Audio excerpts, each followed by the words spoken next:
this session, we are going to start second chapter of mathematics, which is polynomials. You must have learned in grade 9 about polynomials. What are polynomials? What are the different types of polynomials?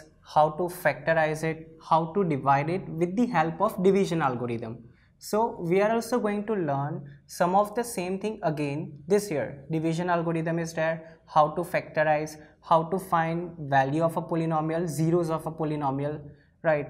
What is the new thing this year is relationship between polynomial and the zeros of a polynomial, right? So that is a new thing, and we are also going to learn about how to find zeros of polynomial, right? So first of all, let's start with conditions to be polynomial. So there are few conditions we need to keep in mind when we judge that is it polynomial or not. So let's start with it. First of all, power should be always whole number. So there are different types of numbers you have learned so far.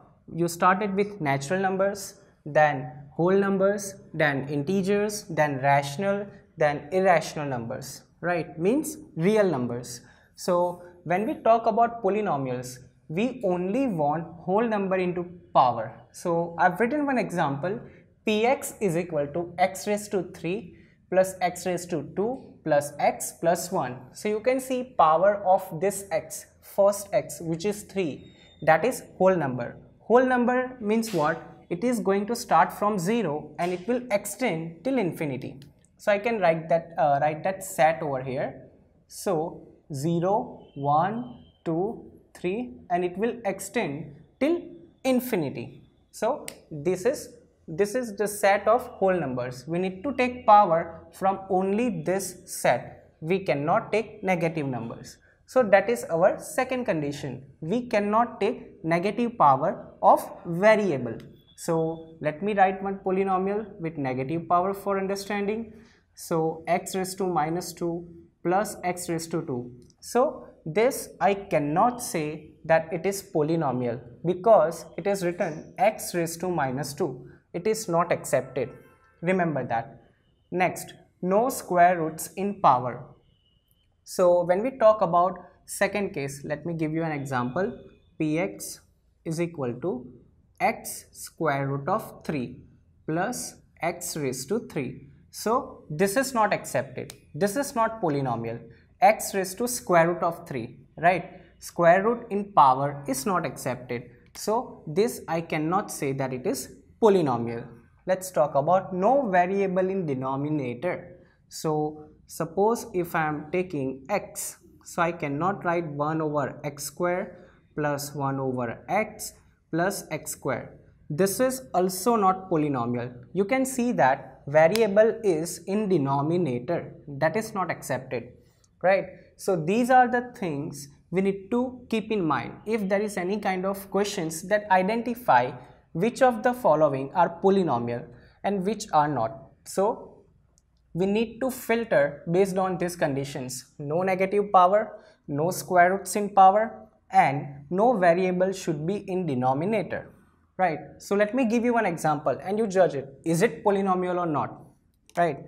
So I'm taking, let me take qx is equal to square root of 3 x square plus 2 upon 3 x plus 5. So is it polynomial? Think about it. Okay, look at the conditions. Conditions are in front of you. Okay, decide it. So I hope you have got some idea that is it polynomial or not, or maybe you have some doubt that maybe it is not, maybe not, right? So let's think over it. So qx is equal to square root of x square. Remember, if the number is in square root, it is not a problem, but if it is in a power, then it is a problem, right? So first term is okay, x raised to 2. 2 is a whole number. See the power of x. See the power of variable. Square root of 3 x square plus 2 over 3. See, 2 over 3 is a simple fraction of numbers. That is accepted, right? See the power of x. That is nothing. Means we can say that it is 1 plus 5.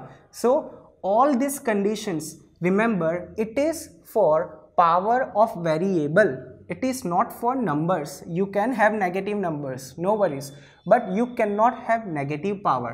You can have number in square root, but you cannot have square root in power of variable, right? You can have fractions, but you cannot have variable in denominator. So these are the conditions to form polynomial, right? So that was our first topic. Let's move to the next topic, degree of polynomial. You have learned this concept in grade 9 as well. We are revising one more time, and we will classify different polynomials based on degree of polynomial. So what is the basic idea of degree of polynomial? You want to find the maximum power in polynomial, right? So let me take the same example again. Px is equal to x cube plus x square plus x plus 1. So now you need to identify the maximum power of variable.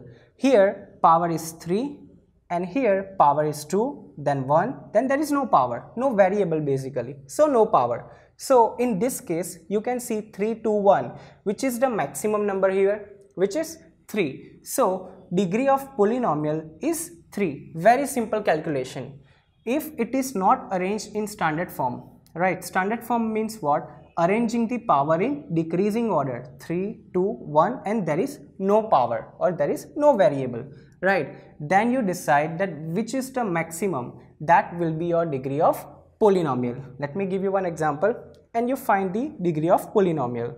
Let's say qx is equal to x raised to 100 plus x raised to 200 plus x raised to 50, right? So this is very simple concept to do, right? There are 3 powers over here. You can see x raised to 100 plus x raised to 200, x raised to 50. 3 powers we have it, 100, 200 and 50. Now go for the definition. We want maximum, highest power we want it, right? So which is what? 200. So I can write DOP as 200. So that is our concept of polynomial and degree of polynomial. Now we are going to classify polynomials based on degree of polynomials.